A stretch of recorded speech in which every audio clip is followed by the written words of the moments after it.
ಎಲ್ಲರೂ ಎದುರು ನೋಡ್ತಿದ್ದ ಎಕ್ಸ್ಚೇಂಜ್ ಮೇಳ ನ್ಯಾಷನಲ್ ಮಾರ್ಟ್ ನಲ್ಲಿ ಮತ್ತೆ ಶುರುವಾಗಿದೆ. ನಿಮ್ಮ ಮನೆಯಲ್ಲಿರುವ ಯಾವುದೇ ಹಳೆಯ ವಸ್ತುವನ್ನು ನ್ಯಾಷನಲ್ ಮಾರ್ಟ್ ಗೆ ನೀಡಿ ಹೊಸ ವಸ್ತುವಿನ ಖರೀದಿ ಮೇಲೆ 70% ವರೆಗೆ ಭಾರಿ ಡಿಸ್ಕೌಂಟ್ ಪಡೆಯಿರಿ. ಈ ಅದ್ಭುತ ಅವಕಾಶ ಕೇವಲ ಜುಲೈ 1 ರಿಂದ ಆಗಸ್ಟ್ 15 ರವರೆಗೆ ಮಾತ್ರ. ಇಂದೇ ನ್ಯಾಷನಲ್ ಮಾರ್ಟ್ ಗೆ ಭೇಟಿ ನೀಡಿ ಹೊಸ ವಸ್ತುಗಳನ್ನು ನಿಮ್ಮದಾಗಿಸಿಕೊಳ್ಳಿ. ಅಷ್ಟೇ ಅಲ್ಲದೆ ನ್ಯಾಷನಲ್ ಮಾರ್ಟ್ ನಲ್ಲಿ monsoon mega savings by one get 1 25% ವರೆಗೆ ಆಫ್, 50% ವರೆಗೆ ಆಫ್ ಇಂತಹ ಬ್ರಹ್ಮಾಂಡ ಆಫರ್ಗಳು ಈಗ ನಮ್ಮ ನ್ಯಾಷನಲ್ ಮಾರ್ಟ್ ನಲ್ಲಿ ಮಾತ್ರ ಲಭ್ಯ.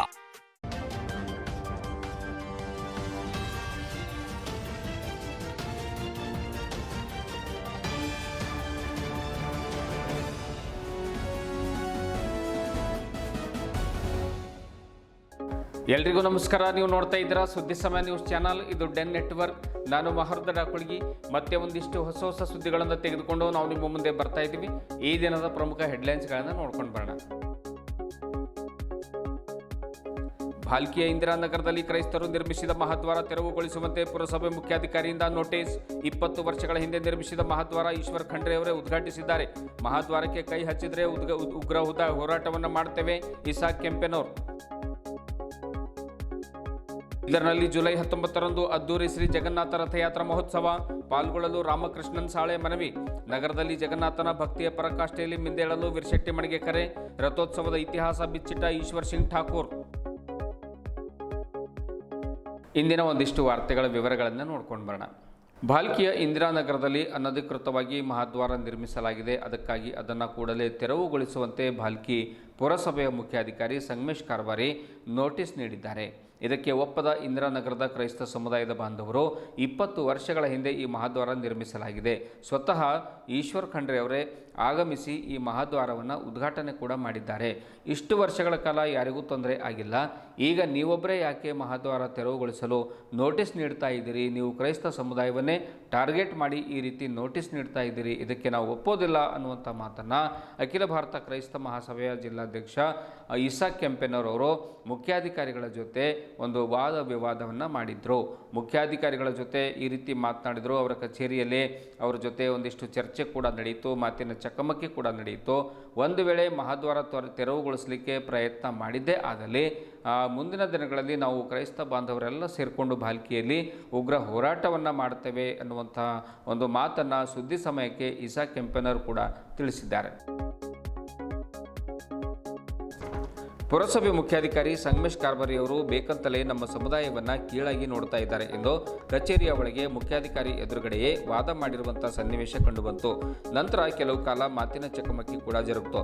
ಪುರಸಭೆ ಎದುರುಗಡೆ ಸೇರಿದ ನೂರಾರು ಕ್ರೈಸ್ತ ಬಾಂಧವರು ಇದಕ್ಕೆ ನಾವು ಒಪ್ಪುವುದಿಲ್ಲ, ಸುಮಾರು 15ರಿಂದ 20 ವರ್ಷಗಳ ಹಿಂದೆ ನಮ್ಮ ಹಿರಿಯರು ಈ ಮಹಾದ್ವಾರವನ್ನು ನಿರ್ಮಾಣ ಮಾಡಿದ್ದಾರೆ, ಈಗ ಇದ್ದಕ್ಕಿದ್ದಂತೆ 3 ದಿವಸಗಳ ಒಳಗಾಗಿ ತೆರವುಗೊಳಿಸಿ ಎಂದು ನೋಟಿಸ್ ಕೊಟ್ಟರೆ ಅದು ಸಾಧ್ಯ ಆಗುವುದಿಲ್ಲ, ಇದಕ್ಕೆ ನಾವು ಒಪ್ಪೋದಿಲ್ಲ ಅನ್ನುವಂಥ ವಾದವನ್ನು ಮಾಡಿದರು. ಸಚಿವ ಈಶ್ವರ್ ಖಂಡ್ರೆ ಅವರೇ ಈ ಹಿಂದೆ ಈ ಮಹಾದ್ವಾರ ಲೋಕಾರ್ಪಣೆಗೊಳಿಸಿ ಹೋಗಿರುವಾಗ ಮುಖ್ಯಾಧಿಕಾರಿಗಳಿಗೆ ಏನು ತೊಂದರೆ ಆಗ್ತಾ ಇದೆ ಎನ್ನುವಂಥ ಪ್ರಶ್ನೆಯನ್ನು ಮಾಡಿದ್ದಾರೆ.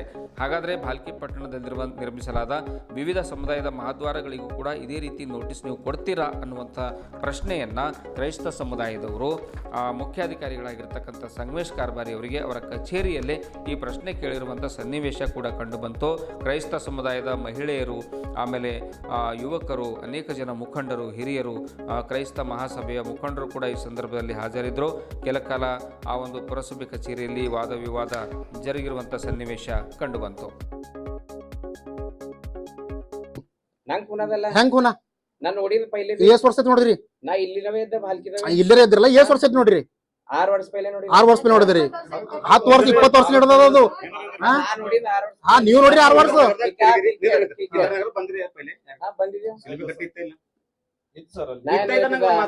ಈಗ ಒನ್ ಮಿನಿಟ್ ನಾನ್ ನಿಮ್ಗೆ ಏನಂತ ರೋಡ್ ಮ್ಯಾಗ ಬಂದಿ ತೆಗಿಬೇಡ್ರಿ.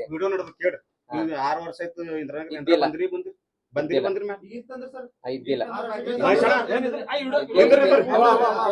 ಇಲ್ಲ ತೋರ್ಸ್ಬೇಡ್ರಿ, ಯಾವ್ದು ತೋರ್ಸ್ಬೇಡ್ರಿ, ಯಾವ್ದು ತೋರ್ಸ್ಬೇಡ್ರಿ.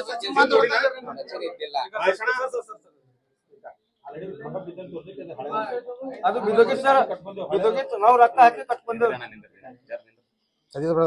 ಅವರು ಇಂದಿರಾನಗರದ ಮಾಡತಾರ, ಬಂದಿಲ್ಲ.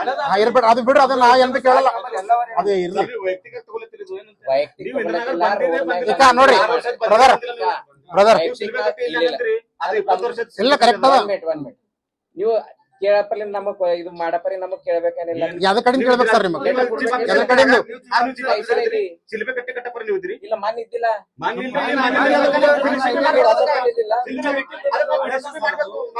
ಸರ್ ನೋಡ್ರಿ ತಾಳ್ರಿ ಬ್ರದರ್ ಹಳೆ ಹೂವ ನೋಡ್ರಿ ನೋಡ್ ಸರ್ ಒಂದ್ 2 ನಿಮಿಷ 2 ನಿಮಿಷ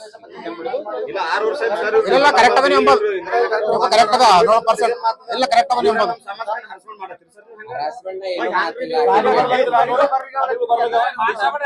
ಒಂದ್ ನಿಮಿಷ ಬ್ರದರ್ ಒಂದ್ ನಿಮಿಷ ಸರ್ ಒಂದ್ ನಿಮಿಷ ಟೈಮ್ ಕೊಡ್ರಿ. ಲಾಸ್ಟ್ 1 ನಿಮಿಷ ಟೈಮ್ ಒಂದೇ ನಿಮಿಷ ಬ್ರದರ್ 1 ನಿಮಿಷ ಸರ್. ಇನ್ನು ನೋಟಿಸ್ ಕೊಟ್ಟಿದ್ದೀರಿ, ಜಾರಿ ಮಾಡಿದ್ದೀರಿ. ಸರ್ ಈಗ ಈ ಕಮನ್ ಸಂಬಂಧಪಟ್ಟಿಂದು ರೋಡ್ ಮೇಲೆ ಅದಂತ ಹೇಳಿ ಕಮನ್ ತೆಗಿ ಅಂತ ಹೇಳ್ತೀರಿ ಸರ್. ಇವತ್ತು ಭಲ್ಕಿ ತಾಲೂಕದಾಗ ಎಷ್ಟು ಬಿ ಕಮನ್ ಅವ ಸರ್. ನಮ್ ಕಮನ್ ನೀವು ಹಂಗೆ ಹೊಡೆದಿರ ಪರ್ಮಿಷನ್ ಸರ್. ಪರ್ಮಿಷನ್ ಅಷ್ಟು ಪರ್ಮಿಷನ್ ತೋರಿಸ್ ಸರ್ ನನಗೆ. ತೋರಿಸ್ರಿ ಸರ್, ತೋರಿಸ್ ಸರ್. ನನಗೆ 20 ವರ್ಷ 50 ವರ್ಷ ಪರ್ಮಿಷನ್ ಬೇಕು ಸರ್ ನನಗೆ. ಹಾ ಪರ್ಮಿಷನ್ ಬೇಕು ಸರ್. ಎಲ್ಲ ಕೊಡ್ರಿ ಸರ್, ಎಲ್ಲ ಕೊಡ್ರಿ. ಆಮೇಲೆ ಪರ್ಮಿಷನ್ ಕೊಟ್ಮೇಲೆ ಹಕ್ಕಿ ಮಾಡ್ಬೇಕು ಸರ್ ನಮ್ದು. ಸರ್ ನಾನ್ ನಿಮ್ಗೆ ಏನೋ ಕೇಳತ್ತಿಲ್ಲ ಸರ್. ಆಸ್ ಪರ್ ರೂಲ್ಸ್ ನಾವೇ ನಮಗ್ ನಾವ್ ತಪ್ಪ ಅನ್ಸಲ್ಲ ಸರ್. ಹಾ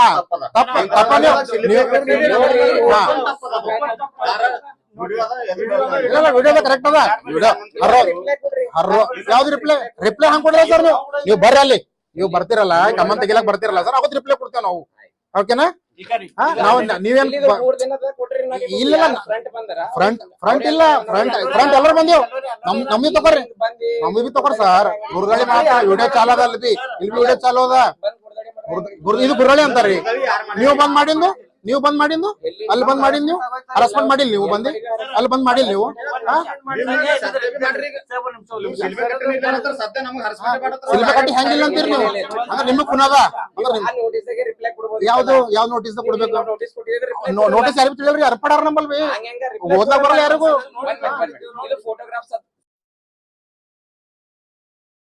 ನಗರದ ಶ್ರೀ ಜಗನ್ನಾಥ ದೇವಸ್ಥಾನ ಶ್ರೀಕೃಷ್ಣ ಚೈತನ್ಯ ಟ್ರಸ್ಟ್ ನೀಲಾಚಲಧಾಮ ವತಿಯಿಂದ ಇದೇ ಬರುವ ಜುಲೈ 19ರಂದು ಭಾನುವಾರದಂದು ಶ್ರೀ ಜಗನ್ನಾಥ ರಥಯಾತ್ರಾ ಮಹೋತ್ಸವವನ್ನು ಅತ್ಯಂತ ಭಕ್ತಿ ಹಾಗೂ ಸಂಭ್ರಮ ಸಡಗರದ ಮಧ್ಯೆ ಆಯೋಜಿಸಲಾಗಿದೆ.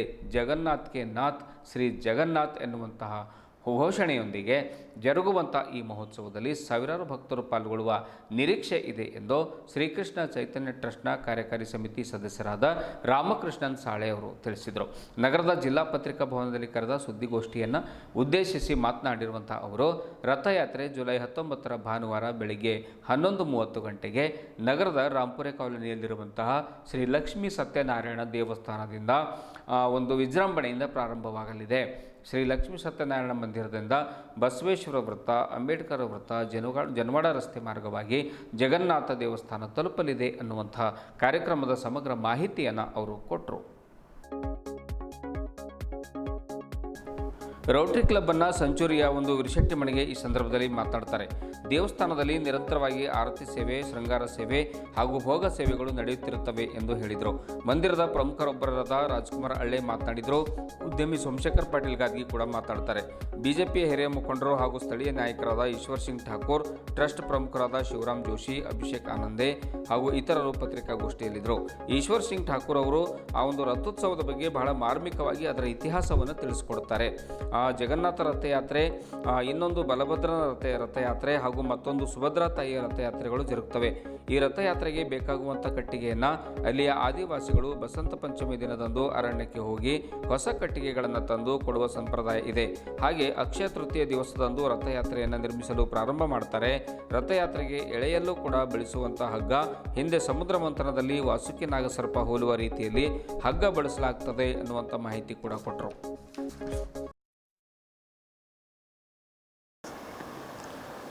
ಇತ್ತೀಚೆಗೆ ನಮ್ಮ ಬೀದರ್ ನಗರದಲ್ಲಿ ಅತ್ಯುತ್ತಮವಾದಂಥ ಭಕ್ತಿ ಶ್ರದ್ಧೆಗಳಿಗೆ ಕೇಂದ್ರವಾಗಿರುವಂಥ ಜಗನ್ನಾಥ ಮಂದಿರವು ಅಸ್ತಿತ್ವದಲ್ಲಿ ಬಂದಿದೆ.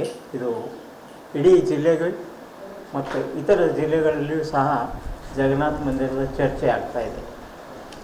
ಇಂಥ ವಿಷಯದಲ್ಲಿ ಈಗ 19ನೇ ತಾರೀಕಿನಿಂದ ರವಿವಾರ ಜಗನ್ನಾಥನ ರಥಯಾತ್ರೆ ಕಾರ್ಯಕ್ರಮ ಆಯೋಜಿಸಲಾಗಿದೆ. ಪ್ರತಿ ವರ್ಷ ರಥಯಾತ್ರೆಯನ್ನು ಮಾಡ್ತೀವಿ. ಇದು ಈಗ 3ನೇ ರಥಯಾತ್ರೆ ಆಗಿದೆ.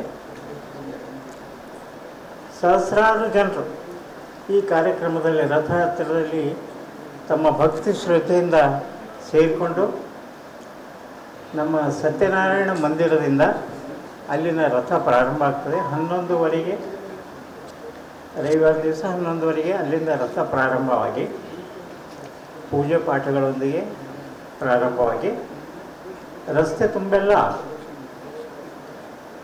ಅಲ್ಲಿಂದ ಪ್ರಾರಂಭವಾಗಿ ಬೊಮ್ಮರಡಿ ಕಾಲೇಜ್, ಬೊಮ್ಮಗೊಂಡೇಶ್ವರ ವೃತ್ತ, ಆಮೇಲೆ ಬಸವೇಶ್ವರ ವೃತ್ತ, ಹೀಗೆಲ್ಲ ತಿಳ್ಕೊಂಡು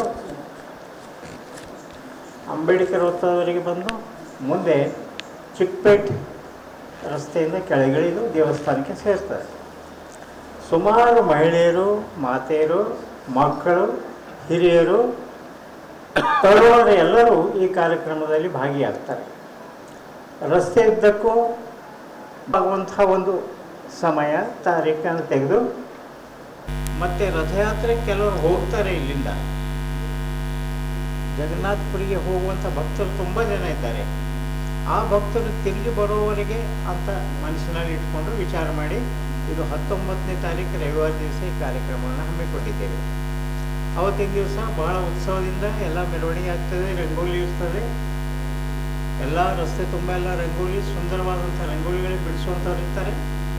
ಆಮೇಲೆ ಹಾಡು ನೃತ್ಯಗಳಿಂದ ಮಹಿಳೆಯರು, ಮಕ್ಕಳು ಎಲ್ಲ ಭಾಳ ಸಂಭ್ರಮದಿಂದ ಕಾರ್ಯಕ್ರಮ ನಡೀತದೆ.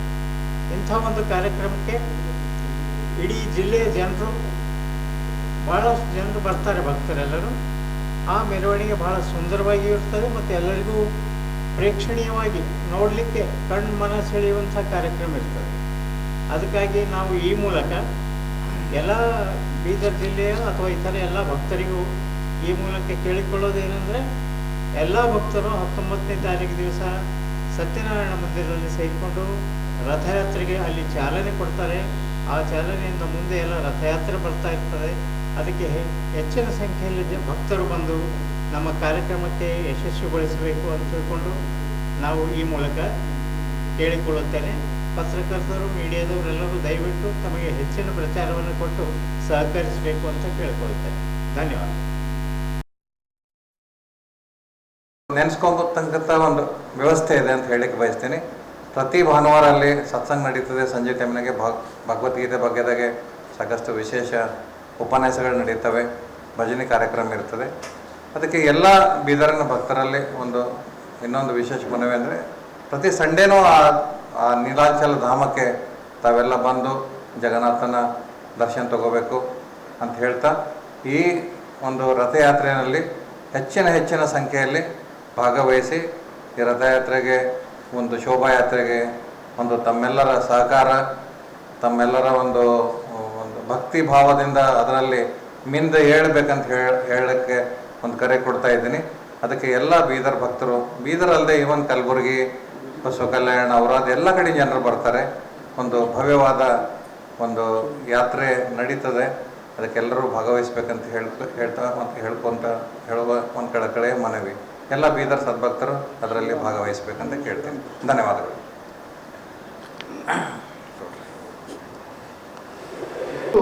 ರವಿವಾರ 19ನೇ ತಾರೀಕು ಬೆಳಗ್ಗೆ ಎಲ್ಲ ಭಕ್ತರು ಶ್ರೀ ಲಕ್ಷ್ಮೀ ಸತ್ಯನಾರಾಯಣ ದೇವಸ್ಥಾನಕ್ಕೆ ಸೇರುತ್ತಾರೆ. ರಾಮ್ಪುರ ಕಾಲನಿಯಲ್ಲಿ ಗೋಶಾಲೆ ಕೂಡ ಇದೆ. ಅವತ್ತು ಬೆಳಗ್ಗೆ 11 ಗಂಟೆಗೆ ಸುಮಾರು ಭಗವಾನ್ ಲಕ್ಷ್ಮೀ ಸತ್ಯನಾರಾಯಣರ ಪೂಜೆ ಅರ್ಚನೆ ಕೂಡ ಆಗುತ್ತೆ. ಅದಾದ ನಂತರ ಗೋಪೂಜೆ ಆಗುತ್ತೆ. ಮತ್ತು ಅಲ್ಲಿ ಬಂದಂಥ ಎಲ್ಲ ಭಕ್ತರಿಗೆ ಸತ್ಯನಾರಾಯಣ ಮಂದಿರ ದೇವಸ್ಥಾನ ವತಿಯಿಂದ ಮಹಾಪ್ರಸಾದದ ಕಾರ್ಯಕ್ರಮ ಕೂಡ ಆಯೋಜನೆ ಆಗಿದೆ.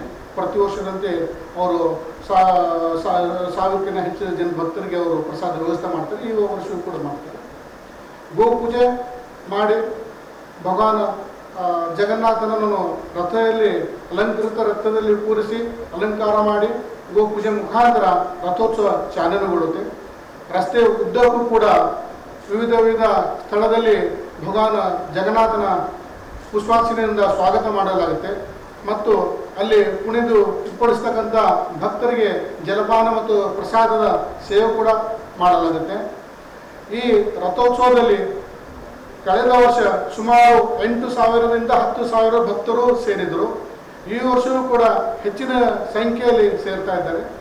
ಬೀದರ್ ನಗರ ಮಾತ್ರ ಅಲ್ಲ, ಬೀದರ್ ಗ್ರಾಮಾಂತರದಿಂದ, ಜಿಲ್ಲೆಯಿಂದ, ನಮ್ಮ ಪಕ್ಕದ ರಾಜ್ಯವಾದಂಥ ಜೈರಾಬಾದ್ ಮತ್ತು ಸಂಗಾರೆಡ್ಡಿಯಿಂದ ಕೂಡ ಪ್ರತಿ ವರ್ಷ ಕೂಡ ಅಲ್ಲಿಂದ ಭಕ್ತರು ಬರ್ತಾರೆ. ಭಜನ ಮಂಡಳಿ ಕೀರ್ತನ ವಾದ್ಯಗಳ ಜೊತೆಯಲ್ಲಿ ಬರ್ತಾರೆ. ಈ ವರ್ಷ ಕೂಡ ಬರ್ತಾ ಇದ್ದಾರೆ. ಅದೇ ರೀತಿ ಶೋಲಾಪುರ್, ಪಂಡರ್ಪುರ್ ಮತ್ತು ಉದ್ಗೀರ್ ಕಡೆಯಿಂದ ಕೂಡ ಭಕ್ತರು ಬರ್ತಾ ಇದ್ದಾರೆ. ಭಜನಾ ಮಂಡಳಿಯ ಟೀಮ್ ಬರ್ತಾ ಇದೆ. ಅದೇ ರೀತಿ ರಸ್ತೆ ಉದ್ದಕ್ಕೂ ಕೂಡ ನಾವು ಸುಮಾರು ಈ 3 ವರ್ಷದಿಂದ ನೋಡ್ತಾ ಬಂದ್ವಿ. ರಸ್ತೆ ಉದ್ದಕ್ಕೂ ದೊಡ್ಡ ಆದಂಥ ಒಂದು ರಂಗೋಲಿ ಚಿತ್ರವನ್ನು, ಕಲರ್ ಚಿತ್ರವನ್ನು ಇಳಿಸ್ತಕ್ಕಂಥ ಕಾರ್ಯವೂ ಕೂಡ ಈ ವರ್ಷವೂ ಕೂಡ ಆಗ್ತಾ ಇದೆ. ಇದು ಬೆಳಗಾವಿಯಿಂದ ಟೀಮ್ ಇದೆ.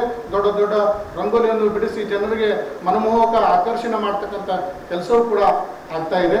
DJ ವ್ಯವಸ್ಥೆ, ಸೌಂಡ್ ವ್ಯವಸ್ಥೆ ಇದೆ. ಇದಕ್ಕೆ ಎಲ್ಲಕ್ಕಿಂತ ಹೆಚ್ಚಾಗಿ ನಮ್ಮ DJ ಯಲ್ಲಿ ಭಗವಾನ್ ಶ್ರೀ ಕೃಷ್ಣನ, ಜಗನ್ನಾಥನ ಮತ್ತು ಹನುಮಾನನ ಭಜನೆ ಕೀರ್ತನೆ ಜೊತೆ ಈ ನಮ್ಮ ರಥೋತ್ಸವ ಜರುಗುತ್ತೆ. ಮತ್ತು ಇದರಲ್ಲಿ ಮೃದಂಗ, ಹಾರ್ಮೋನಿಯಂ ಇತ್ಯಾದಿ ಕರ್ತಾಲಗಳಿಂದ, ಭಜನೆ ಕೀರ್ತನೆಯಿಂದ ಜನರು ಈ ರಥಯಾತ್ರೆ ನಡೆಸ್ತಾರೆ. ಇದರಲ್ಲಿ ಪ್ರತಿ ವರ್ಷ ಸಣ್ಣ ಮಕ್ಕಳು, ಮಹಿಳೆಯರು ಮತ್ತು ಪುರುಷರು ಮತ್ತು ವೃದ್ಧರು ಕೂಡ ಎಲ್ಲ ಸಮುದಾಯದ ಜನರು, ಎಲ್ಲ ವಯಸ್ಸಿನ ಜನರು ಈ ರಥೋತ್ಸವದಲ್ಲಿ ಪಾಲ್ಗೊಳ್ಳುತ್ತಾರೆ. ಅದೇ ರೀತಿ ಈ ವರ್ಷವೂ ಕೂಡ ಸಹಸ್ರಾರು ಸಂಖ್ಯೆಯಲ್ಲಿ ಜನರು ಸೇರಬೇಕು ಅಂತಕ್ಕಂಥ ವಿನಂತಿ ಇದೆ ನಮ್ಮ ಪತ್ರಿಕಾ ಬಂಧುಗಳಿಗೆ. ಇದನ್ನು ಹೆಚ್ಚಿನ ಮಟ್ಟದಲ್ಲಿ ಪ್ರಚಾರ ಕೊಡಿ. ಅದರಂತೆ ಪ್ರತಿ ವಾರವೂ ಕೂಡ, ರವಿವಾರ ಕೂಡ ನಮ್ಮ ದೇವಸ್ಥಾನದಲ್ಲಿ ಸತ್ಸಂಗ ಕಾರ್ಯಕ್ರಮ ಆಗುತ್ತೆ. ಸುಮಾರು 1,000ಕ್ಕಿಂತ ಜನರು ಅಲ್ಲಿ ಸೇರ್ತಾರೆ. ಮತ್ತು ಪ್ರತಿ ವಾರ ಕೂಡ ಮಹಾಪ್ರಸಾದದ ಕಾರ್ಯಕ್ರಮ ಕೂಡ ಆಗುತ್ತೆ. ಈ ಮಂದಿರಕ್ಕೆ ಹಿಂದೂ ಸಮಾಜದ ಜನರು ವಾರಕ್ಕಾದರೂ ಒಂದು ಸತ್ಸಂಗ ಆಗಬೇಕು ಅನ್ನೋ ನಿಟ್ಟಿನಲ್ಲಿ ಜನರು ಸೇರ್ಕೋಬೇಕು. ಹೆಚ್ಚಿನ ಸಂಖ್ಯೆಯಲ್ಲಿ ನಮ್ಮ ಜನರು ಒಂದು ಭೌತಿಕ ಶಕ್ತಿಗಳಲ್ಲಿ ತೊಡೋಕ್ಕಿಂತನೂ ಆಧ್ಯಾತ್ಮಿಕ ಶಕ್ತಿಗಳಲ್ಲಿ ಅಟ್ಲೀಸ್ಟ್ ಒಂದು ವಾರಕ್ಕಾದರೂ ಜನ ಸೇರಬೇಕು ಅನ್ನೋಂಥ ಮಾತನ್ನು ಈ ಮಾಧ್ಯಮದಿಂದ ನಾನು ಹೇಳಕ್ಕೆ ಇಷ್ಟಪಡ್ತೀನಿ.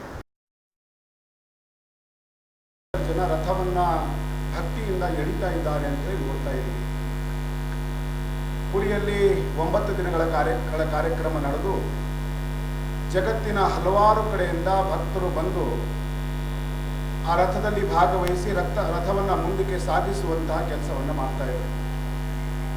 ಇವತ್ತು 9 ದಿನಗಳ ಕಾಲ ನಡೆದಂಥ ರಥ ಇವತ್ತು 16ನೇ ತಾರೀಕಿಗೆ ಪುರಿಯಲ್ಲಿ ದೊಡ್ಡ ರೂಪದಲ್ಲಿ, ಕೋಟ್ಯಾಂತರ ರೂಪದಲ್ಲಿ ಭಕ್ತರು ಸೇರಿ ರಥಯಾತ್ರೆಯನ್ನು ನಡೆಸುವಂತಹ ಕಾರ್ಯಕ್ರಮ ಅತ್ಯಂತ ವಿಶಿಷ್ಟವಾಗಿ ನಡೀತಾ ಇದೆ. ರಥದ ಬಗ್ಗೆ ಹೇಳಬೇಕಾದ್ರೆ ವಿಶೇಷವಾಗಿ 3 ರಥಗಳನ್ನು, ಒಂದು ಭಗವಾನ್ ಜಗನ್ನಾಥ್, ಇನ್ನೊಂದು ಭಗವಾನ್ ಬಲಭದ್ರ ಮತ್ತು ತಾಯಿ ಸುಭದ್ರಾದೇವಿ ರಥಗಳನ್ನು ಕೇವಲ ಕಟ್ಟಿಗೆಗಳಿಂದ ಮಾತ್ರ ಉಪಯೋಗವನ್ನು ಮಾಡ್ತಾರೆ. ಒಂದೂ ಕೂಡ ಮಳೆಯನ್ನು ಅದರಲ್ಲಿ ಆ ರಥದಲ್ಲಿ ಉಪಯೋಗ ಮಾಡುವುದಿಲ್ಲ ಅನ್ನುವಂತಹ ಮಾಹಿತಿ ಕೂಡ ತುಂಬ ಅದ್ಭುತವಾಗಿದೆ. ಮತ್ತು ರಥವನ್ನು ಸೃಷ್ಟಿ ಮಾಡಬೇಕಾದ್ರೆ ಟೇಪನ್ನು, ಅಳತೆಯನ್ನು ಕೂಡ ತಗೊಳ್ಳೋದಿಲ್ಲ. ಅಲ್ಲೇನು ಕೆಲಸ ಮಾಡ್ತಾ ಇರ್ತಾರೆ ಕಾರಾಗಿರಿಗಳು, ಅವರು ತಮ್ಮ ಬೆರಳಿನ ಮತ್ತು ಹಸ್ತಗಳ ಅಳತೆಯಿಂದ ಮಾತ್ರ ಆ ಕಾರ್ಯವನ್ನು ಮುಗಿಸ್ತಾರೆ ಅಂತ. ಮತ್ತು ರಥದ ಕಟ್ಟಿಗೆಯನ್ನು ಯಾರೂ ಕೂಡ ಕೊಡಂಗಿಲ್ಲ, ಯಾರೂ ಕೂಡ ತರಂಗಿಲ್ಲ. ಅಲ್ಲಿರುವಂತಹ ಆದಿವಾಸಿ ಸಮಾಜದ ಬಂಧುಗಳು ವಸಂತ ಪಂಚಮಿಯ ದಿನ ಅರಣ್ಯದಿಂದ ವಿಶೇಷವಾದಂಥ ಕಟ್ಟಿಗೆಗಳನ್ನು ತಂದು ರಥಕ್ಕೋಸ್ಕರ ಅರ್ಪಣೆಯನ್ನು ಮಾಡ್ತಾರೆ ಅನ್ನುವಂತಹ ರಥದ ವಿಶೇಷತೆಯನ್ನು ನಾನು ಹೇಳ್ತಾ ಇದ್ದೇನೆ. ಮತ್ತು ಪವಿತ್ರವಾದಂತಹ ಅಕ್ಷಯ ತೃತೀಯ ದಿನ, ಇಲ್ಲಿ ನಾವೆಲ್ಲ ಬಸವಜ ನಮ್ಗೆಲ್ಲರಿಗೂ ಕೂಡ ತುಂಬಾ ಖುಷಿ ಆಗ್ತದೆ. 16ನೇ ತಾರೀಕಿನಲ್ಲಿ ಪುರಿ ಜಗನ್ನಾಥನ ರಥಯಾತ್ರೆ ನಡಿಬೇಕಾದ್ರೆ 19ನೇ ತಾರೀಕಿಗೆ ಆ ಪುರಿಯ ಜಗನ್ನಾಥನನ್ನ ದೇವಸ್ಥಾನ ಕಮಿಟಿ ಎಲ್ಲ ನಮ್ಮ ಪ್ರಮುಖರು ಸೇರಿಕೊಂಡು ಐತಿಹಾಸಿಕ ಬೀದರ್ ನಗರದಲ್ಲಿ ಈ ರೀತಿಯ ಭವ್ಯವಾದಂತಹ ರಥಯಾತ್ರೆಯನ್ನು ನಡೆಸ್ಕೊಡ್ತಾ ಇದ್ದಾರೆ. ನಾವು ಕಳೆದ 3 ವರ್ಷಗಳಿಂದ ಗಮನಿಸ್ತಾ ಇದ್ದೇವೆ. ಸಾವಿರಾರು ಭಕ್ತರು ಮತ್ತು ವಿಶೇಷವಾಗಿ ಮಾತೆಯರು ವಿಶೇಷವಾಗಿ ದೇವರ ಭಜನೆಯನ್ನ ಮಾಡಿಕೊಂಡು ಭಾಗವಹಿಸೋದು ವಿಶೇಷವಾಗಿದೆ. ಮತ್ತು ಪುರಿಯಲ್ಲಿ ನಡೆಯುವಂತಹ ರಥಯಾತ್ರೆ 3 ಕಿಲೋಮೀಟರ್ ಹತ್ರ ನಡೀತದೆ. ಆದರೆ ಬೀದರ್ನಲ್ಲಿ ನಡೆಯುವಂಥ ರಥಯಾತ್ರೆ ಸತ್ಯನಾರಾಯಣ ದೇವಸ್ಥಾನದಲ್ಲಿ ಏನು ಬೆಳಿಗ್ಗೆ 11 ಗಂಟೆಯಿಂದ ಆರಂಭ ಆಗ್ತದೆ. ಅದು ಸುಮಾರು 8 ಕಿಲೋಮೀಟರ್ಗಿಂತ ಜಾಸ್ತಿ ರಥಯಾತ್ರೆ ನಡೀತದೆ. ಈ ರಥಯಾತ್ರೆ ಮಧ್ಯದಲ್ಲಿ ಹಲವಾರು ಕಡೆಗಳಲ್ಲಿ ನಗರದ ಹಲವಾರು ಸಮಾಜದ ಬಂಧುಗಳು ಪ್ರತಿಯೊಂದು ಸ್ಥಾನದಲ್ಲಿ ನಿಂತುಕೊಂಡು ಪುಷ್ಪಾರ್ಚನೆಯನ್ನ ಮಾಡಿ, ಪ್ರಸಾದವನ್ನ, ಜಲ ವಿತರಣೆಯನ್ನ ಮಾಡಿ ರಥಕ್ಕೆ ಸ್ವಾಗತ ಕೋರುವಂತ ಕೆಲಸವನ್ನ ಮಾಡ್ತಾ ಇದ್ದಾರೆ. ಅದಕ್ಕೋಸ್ಕರ ಇಂತಹ ದೊಡ್ಡ ರಥಯಾತ್ರೆ ನಮ್ಮ ಕಡೆ ಆಗ್ತಾ ಇದೆ. ಅದರಲ್ಲಿ ದೇವಸ್ಥಾನದ ಕಮಿಟಿಯ ವಿಶೇಷವಾದಂಥ ಆಹ್ವಾನ ಸಕಲ ಸನಾತನ ಸಮಾಜಕ್ಕೆ ಇದೆ. ಎಲ್ಲರೂ ಕೂಡ ಈ ರಥಯಾತ್ರೆಯಲ್ಲಿ ಪಾಲ್ಗೊಳ್ಳಬೇಕು.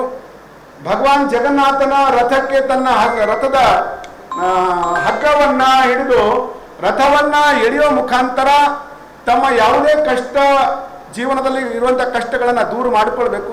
ಹೆಚ್ಚಿನ ಸಂಖ್ಯೆಯಲ್ಲಿ ಭಕ್ತಾದಿಗಳು ಭಾಗವಹಿಸಬೇಕಂತೇಳಿ ಇವತ್ತು ದೇವಸ್ಥಾನ ಕಮಿಟಿಯಿಂದ, ಹಿರಿಯರಿಂದ ಎಲ್ಲ ಪತ್ರಿಕಾಗೋಷ್ಠಿಯನ್ನು ಕರೆದಿದೆ. ನಾನು ಕೂಡ ವಿನಂತಿಯನ್ನು ಮಾಡ್ತೇನೆ, ಬೀದರದ ಹಾಗೂ ಬೀದರ್ ಜಿಲ್ಲೆಯ ಸಮಸ್ತ ಬಂಧುಗಳು ಹೆಚ್ಚಿನ ಸಂಖ್ಯೆಯಲ್ಲಿ ನಡೆಯುವಂತಹ ಭಗವಾನ್ ಜಗನ್ನಾಥ ರಥಯಾತ್ರೆಯಲ್ಲಿ ಭಾಗವಹಿಸಿ ದೇವರ ಆಶೀರ್ವಾದವನ್ನು ಪಡಿಬೇಕು ಅಂತೇಳಿ ನಾನು ವಿನಂತಿಯಲ್ಲಿ ಮಾಡ್ಕೊಳ್ತೇನೆ. ಧನ್ಯವಾದಗಳು.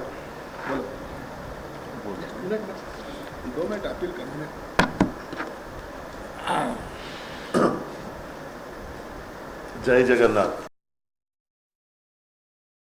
ಈ ಪತ್ರಿಕೆಯ ವೇದಿಕೆ ಕರೆದಿರುವುದು ರಥಯಾತ್ರೆ ಸಮೇತ. ಈಗ ಎಲ್ಲರ ಬಗ್ಗೆ ವಿಶೇಷ ಬಗ್ಗೆ ಎಲ್ಲರೂ ಹೇಳಿದ್ದಾರೆ. ಮತ್ತೊಂದು ಸಲ ನಾನು ಎಲ್ಲ ಪತ್ರಿಕಾ ಮಾಧ್ಯಮದಿಂದ ಎಲ್ಲರಿಗೂ ಕೇಳ್ಕೊಳ್ಳೋದೇನೆಂದರೆ, ಈ ರಥಯಾತ್ರೆಯಲ್ಲಿ ಹೆಚ್ಚಿನ ಸಂಖ್ಯೆಯಲ್ಲಿ ಎಲ್ಲರೂ ಭಾಗವಹಿಸಬೇಕು. ಹಿಂದಿನ ಸಲ ಏನು ಭಾಗಿಸ್ತಾರೆ ಅದಕ್ಕೆ ಹೆಚ್ಚಿಗೆ ಜನ ಭಾಗವಹಿಸಬೇಕು. ಅದಕ್ಕೆ ಕಾರಣಭೂತರು ನೀವೇ ಆಗ್ತೀರಿ. ಅದಕ್ಕೆ ನೀವು ಎಷ್ಟು ಪ್ರಚಾರ ಕೊಡ್ತೀರಿ ಅಷ್ಟು ಇದರಲ್ಲಿ ಜನ ಸೇರ್ತಾರೆ. ಮತ್ತು ನಮ್ಮ ಎಲ್ಲ ಹಬ್ಬಗಳಕ್ಕೂ ನಾವು ಜಾಸ್ತಿ ಪತ್ರಿಕಾ ಮಾಧ್ಯಮದವರೇ ಇದಕ್ಕೆ ಪ್ರೋತ್ಸಾಹ ಕೊಡ್ತಾರೆ. ಅದಕ್ಕೆ ತಮ್ಮಲ್ಲಿ ವಿನಂತಿ ಮಾಡ್ಕೋತೀವಿ, ಇದಕ್ಕೆ ಮತ್ತೊಂದು ಸಲ ಪ್ರೋತ್ಸಾಹ ಕೊಟ್ಟು ಈ ರಥಯಾತ್ರೆ ನೀವು ಸಕ್ಸಸ್ ಮಾಡ್ಬೇಕಂತೇಳಿ ನಂದೆರಡು ಮಾತು ಮುಗಿಸ್ತೀನಿ. ಎಲ್ಲರಿಗೂ ನಮಸ್ಕಾರ. ಇದುವರೆಗೂ ಸುದ್ದಿ ಕೊಟ್ಟಿರುವ ನಾನು ಮಹರ್ದರಾಕುಳಿಗೆ ಮತ್ತೆ ಮುಂದಿನ ವಾರ್ತೆಗಳೊಂದಿಗೆ ಭೇಟಿಯಾಗೋಣ. ವಂದನೆಗಳು.